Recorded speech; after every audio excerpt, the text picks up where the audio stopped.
everybody. Welcome back to Around the Emirates podcast with Sara Mousa, rice pizza guest from across the way about topics you want to hear about. Today, I'm joined by the incredible Katie Godfrey. Hi, Katie. Hello, thanks so much for having me. Thank you so much for being here. So, guys, I asked Katie to be on the show because she is a triple threat. She's an entrepreneur, she is an author, and she's a podcast hoster. Please, Katie, tell me your story and what got you started on all of these. Thank you for having me. Well, I'm Katie, everyone. Thank you. Lovely to see you all. And I am, like Sarah said, a business strategist. So I help people with their businesses. I basically go in, see what's happening, undo it all and fix it all and put it back together. I am an author. So my book come out in April last year called Get Off the Tools, which gives everyone an overall of business, how to build it and how to actually work on your business rather than in your business. It's like the business book I wish I had when I started 17 years ago. And I'm a podcaster of the life of KG. That's been going for 8 years. My gosh, a long, long time. So yeah, that's kept me busy. I've owned a chain of very successful salons in the UK and training academies. So we specialize in like the hair, beauty, and aesthetic space. They're the businesses that I tend to like help the most. I started doing that purely like 11 years ago when I fell pregnant with my little girl, and my business just went skyrocket, even though I was pregnant. And then all the women were like, how are you doing this? Like, we all stop when we're pregnant, and you've kind of grown your business from here to here, like one chain to five in a space of a couple of years. So then I was like, I'm going to help you guys do this. So that's when I started being in like the coaching space as such. And my gosh, it's definitely my calling in life. I just absolutely love helping women specifically with their businesses, creating a business that works around their life rather than what we think business should be like.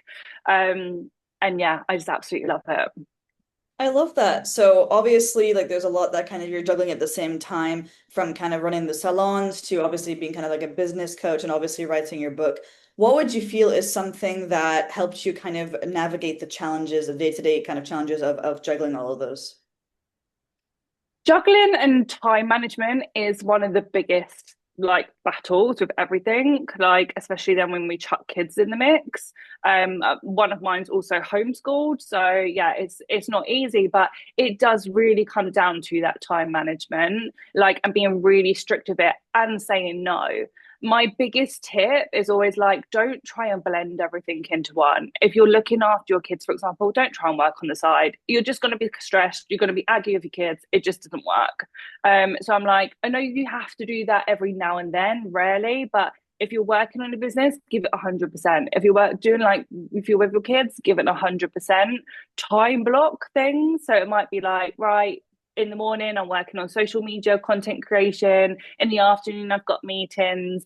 After that, I'm looking after my kids. Like, just make sure you really time block it. And then the other thing people ask me all the time is when you're working on multiple businesses, like, how do you do that?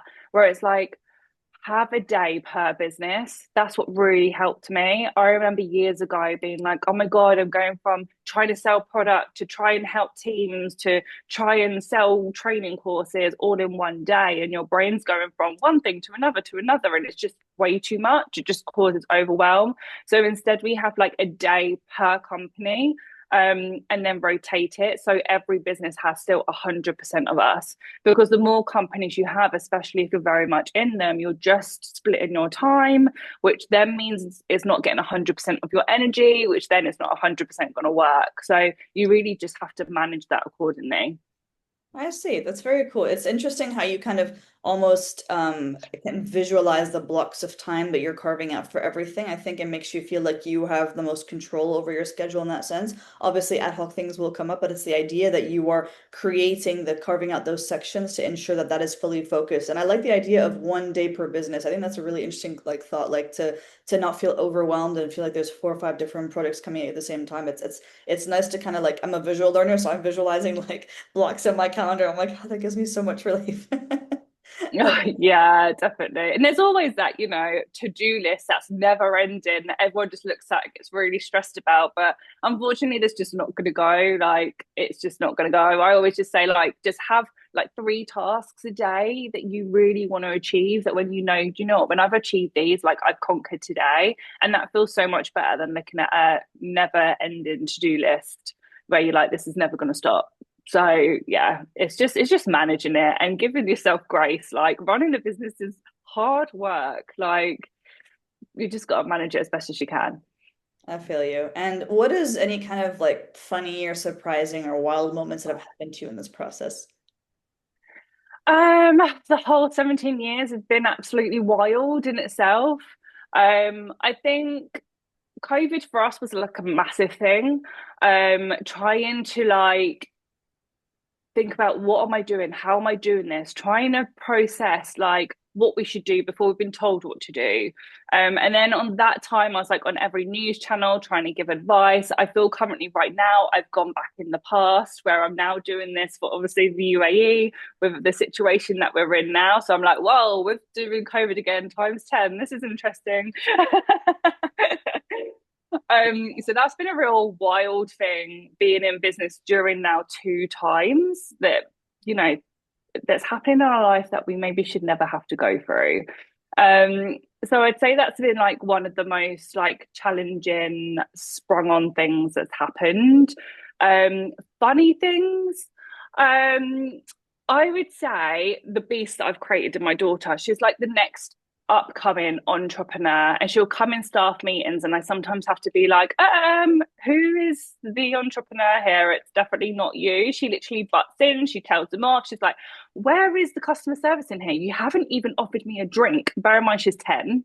And I'm like, oh my gosh, please stop. Like it just comes out of her mouth. So I've definitely created a beast in the making there. I love that. I love that. And I mean, you've touched on this a little bit about kind of running businesses in the state of kind of uncertain events. I know that you also, as being a kind of business strategist and counseling people through your book as well on running businesses in times of crisis.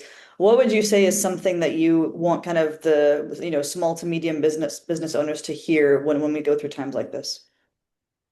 I think you just need to have a plan as much as possible. And I know it's so difficult, but to be as calm as possible because at the end of the day, it's business as normal, right? Like we said before we come on air, everyone is still doing their day to day, but there's just a lot of anxiety going around because we don't know what's going on. It's the unknown of what's happening, but we're still having to run businesses, we're still having to provide jobs, we're still having to get the money in.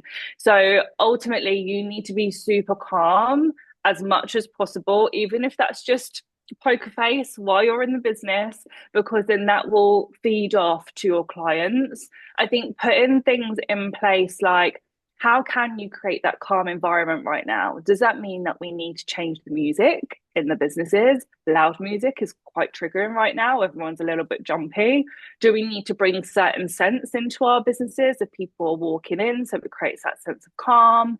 Is there certain customer experiences that you can do? So, say, for example, if there is an alarm that goes off just before their appointment, can you send them a message? Can you ease them that everything's okay in your area and it's safe to come? Can, when they leave, can you make sure they get home properly and that they're safe at home?